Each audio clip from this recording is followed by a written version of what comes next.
Hello, everybody.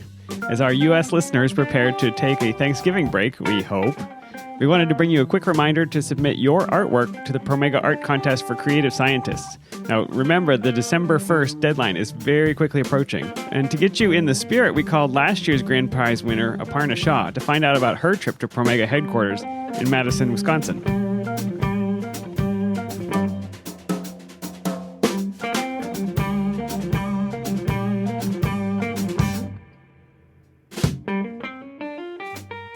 My name is Aparna Shah. I'm a postdoctoral fellow in the neuroscience department at Johns Hopkins University, and I conduct preclinical research on stress-related disorders. Fantastic. So we're talking to you this morning because you are a reigning champion for the Promega Art Contest for Creative Scientists, and you won last year, and Promega's doing this contest again this year. So tell me a little bit about what's the art that you submitted last year to the contest. Sure. So like I mentioned, I conduct preclinical research on stress-related disorders. Specifically, I'm interested in the role of one enzyme that degrades microRNAs. This enzyme is expressed all over the body, also the brain, and it's not very well studied, which is great because it gives me the opportunity to explore where all it's expressed. So the submission for the art contest was actually an immunohistochemical staining for this enzyme in the brain. So it was a cross-section of the mouse brain, which was stained for this enzyme and other markers for dopamine and the nucleus to explore its expression in the reward center of the brain. Very cool. So tell me a little bit about what made you decide to submit that image to the art contest last year. For one, it was multiple colors because of the multiple markers that I had stained for, which to me, at least, it made it pretty attractive. Also, it was an entire section in one image, the entire cross-section of the brain in one image, which is not that commonly seen, especially because at the resolution that I had that image, you'd require a really powerful confocal microscope to capture that. And as it turned out, that image was actually captured using a microscope that we had in our department just for a demonstration. So it's not something that we ended up purchasing in the department, but just happened to have that for a week, and I'd signed up to test it out. And that's how I actually acquired the image. So it was a great opportunity for me to use it somewhere because it's not going to end up in a publication. I don't know if you had a chance to read the blog post that I wrote about my experience. I did. It turned out that the experiment actually failed. I don't see that image being used elsewhere, but it looked quite pretty. It represented what I am actually interested in terms of my research. And it was a good starting point for actually talking about my research as well.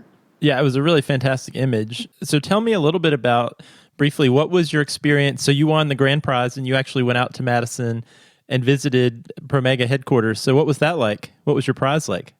It was great. So I think the blog post, I would highly recommend any listeners who haven't read it to read it to get a sense of what I was actually thinking before I even showed up at Promega and my experience there itself.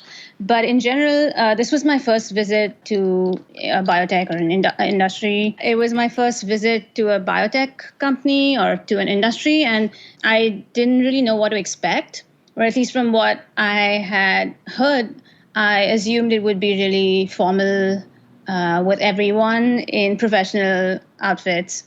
And, white walls everywhere and big machines. But as it turned out, and if you've visited, which I assume you have. We did, yeah. We were out there in September. Right. I heard about it. So it is a really warm place. I mean, even though it's in Madison, it is. The people are warm. The temperature, exactly. Maybe not so much. Exactly. So it's even the decor is really inviting.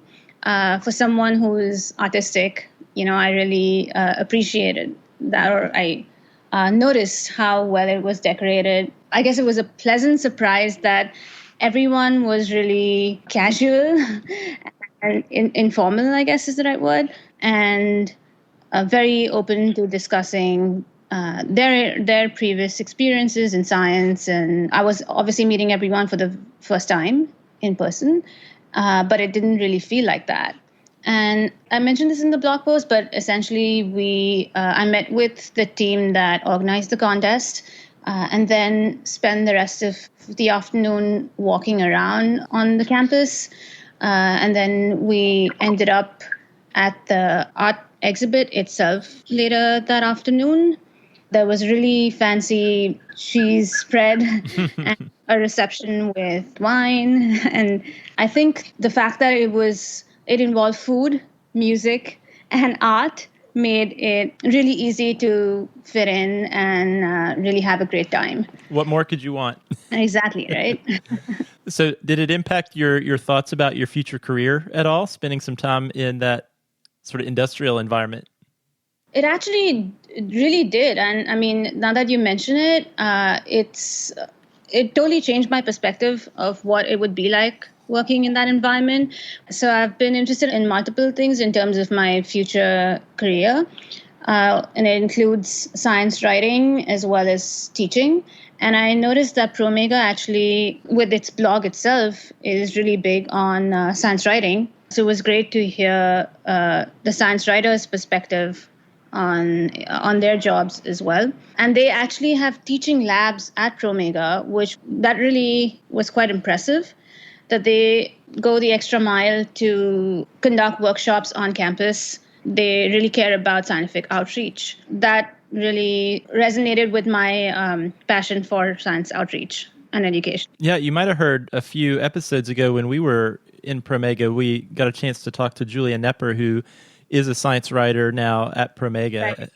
And yeah, you're absolutely right. There's a lot of different opportunities you wouldn't necessarily have thought about when you think about working in industrial science. So I guess the last question I wanted to ask you is, as the deadline looms for this year's art contest, what advice or what thoughts would you give to anyone out there listening who maybe is considering entering the contest this year or maybe is on the fence about it? The one piece of advice that I would give anyone who is considering applying is don't hesitate. Just go ahead and submit what you have. Sometimes we are the biggest critics of our own work, so don't be too hard on yourself in terms of picking the ideal or the perfect image. Go ahead and just submit it. What's the worst case scenario? You don't win. But if you don't try, you'll never get the opportunity to go and actually meet with the amazing folks at Promega. So go ahead and do it. Yeah, that's great advice. I mean, one thing we say on the show all the time is sometimes it ends up the most impactful things that you do during graduate school have nothing to do with the work that you're doing right at the bench. So exactly. Right. Yeah. Well, Parna, this was great. And you referenced your blog post a couple of times. We will make sure we post a link to that in our show notes for this episode for anyone who has not had a chance to look at it yet. You did a great job explaining your experience, and also there's some really fun photos of you during your time in Madison. So Thanks for taking the time to talk to us today. Thank you so much. Thanks for having me. Well, hopefully that got you inspired to submit your artwork. Remember, it can be any digital image of any kind of art form. So if you do sculpture or cake baking or microscopy, it doesn't matter what it is. Just submit your digital images by visiting promega.com/hellophd before December 1st, 2019, in case you're listening in the future. We hope you have a great Thanksgiving, and thanks for listening.